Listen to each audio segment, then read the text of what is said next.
మాజీ మంత్రి విడుదల రజనీ మామ లక్ష్మీనారాయణ కారుపై దాడి జరిగింది. పల్నాడు జిల్లా చిలకలూరిపేటలో ఈ ఘటన చోటు చేసుకుంది. కారు అద్దాలు పగలగొట్టారు దుండగులు. అయితే ఆ సమయంలో వాహనంలో రజనీ మామయ్య లేరని కుటుంబ సభ్యులు చెప్తున్నారు.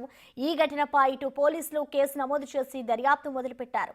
ఈ మధ్య కాలంలో ప్రత్తిపాటి పుల్లారావు, విడుదల రజనీ మధ్య ప్రతి విమర్శలు వచ్చాయి. ఇద్దరి మధ్య పొలిటికల్ వార్ నడుస్తోంది.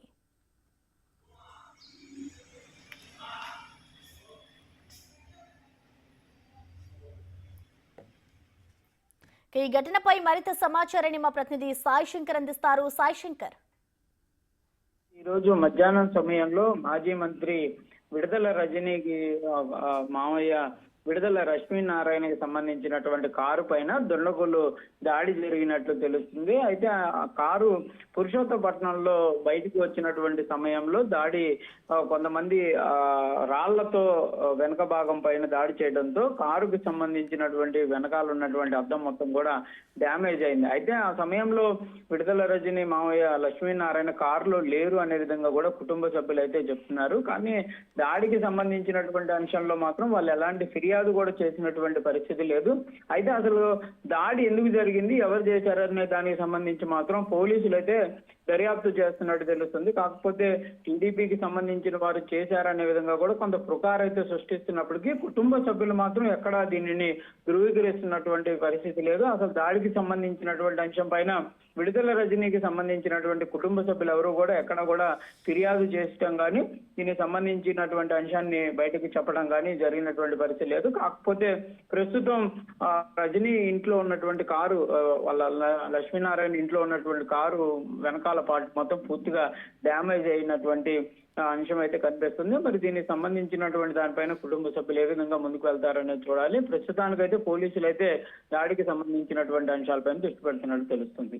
అయితే సాయి శంకర్, ఇటు చూసుకుంటే గత కొన్ని రోజులుగా ప్రత్తిపాటి పుల్లారావు అలాగే విడుదల రజనీ ఇద్దరి మధ్య కూడా ఇటు పొలిటికల్ వార్ నడుస్తున్న నేపథ్యంలో ఈ విధంగా కారుపై దాడి చేయడాన్ని ఎలా చూడాలంటారు?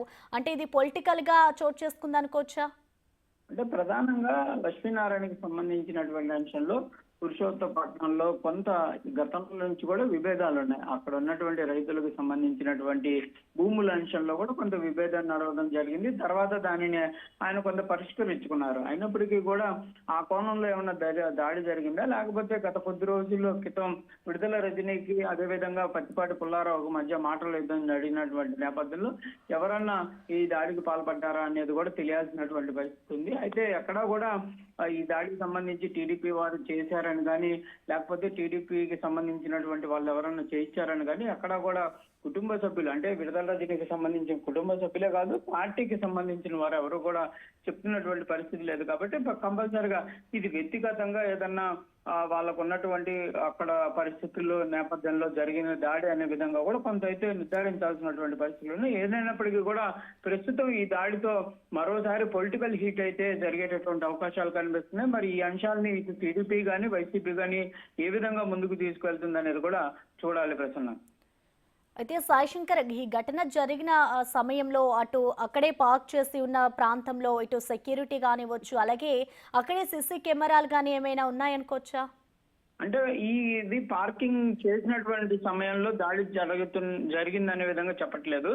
ఆ కారు పురుషోత్తపట్నంలో బయటకు వచ్చినటువంటి సమయంలో దుండగులు అయితే కారు అద్దాలు పగలగొట్టినట్టు చెప్తున్నారు. అయితే సమయంలో డ్రైవర్ మాత్రమే ఉండటం, ఎవరు చేశారనేది అతను గమనించినట్లు కూడా గమనించకపోవడం జరిగిందనేది కూడా తెలుస్తుంది. కానీ ప్రస్తుతానికి అది పల్లెటూరు ఏరియా కాబట్టి మరి అక్కడ దగ్గరలో ఉన్నటువంటి సిబ్బందికి సంబంధించినటువంటి ఏమన్నా సీసీటీవీ పరిశీలించేటటువంటి అవకాశాలు ఉన్నాయి. అయితే తర్వాత తీసుకొని వచ్చి పార్కింగ్ లో పెట్టారా, లేకపోతే పార్కింగ్ లోనే జరిగిందా అనేది కూడా తెలియాలి. ఎందుకంటే కుటుంబ సభ్యులు గోపితో కొంతమంది, విడుదల గోపీనాథ్తో కొంతమంది మాట్లాడే ప్రయత్నం చేస్తే ఆయన ఎలాంటి దాడి ఇంటి దగ్గర అయితే జరగలేదు అనే విధంగా క్లియర్ గా నిర్ధారిస్తున్నట్టు తెలుస్తుంది. ఒకవేళ కనుక కంపల్సరిగా ఇంటి దగ్గర దాడి జరిగితే వాళ్ళు ఫిర్యాదు చేసేటటువంటి అవకాశాలు ఉన్నాయి. అది అలాంటి జరగలేదు, బయటకు వెళ్ళినటువంటి సమయంలోనే జరిగిందంటున్నారు. ఆకతాయిలు ఏమన్నా అద్దాలపై రాళ్లు వేశారా, లేకపోతే ఇది నిజంగానే ఎలాంటి దాడి అనేది కూడా తెలియాలి. దీనికి సంబంధించి ఎలాంటి ఫిర్యాదు రాలేదు కాబట్టి పోలీసులు అయితే ప్రస్తుతానికి కొంచెం సీరియస్ గా ముందుకు వెళ్తున్న పరిస్థితి లేదు. కానీ కంపల్సరీగా ప్రస్తుతం ఇప్పుడు ఇది అంతా కూడా ఒక రకంగా చెప్పాలంటే ఇది ఒక ఇష్యూ అయింది కాబట్టి కంపల్సరీగా దీనిపైన దృష్టి పెట్టేటటువంటి అవకాశాలు ఉన్నాయి. దాడి ఎలా జరిగింది, ఏ కోణంలో జరిగింది అనేది కూడా వెలుగులోకి వచ్చేటటువంటి పరిస్థితి అయితే కనిపిస్తుంది. Right, thank you Sai Shankar.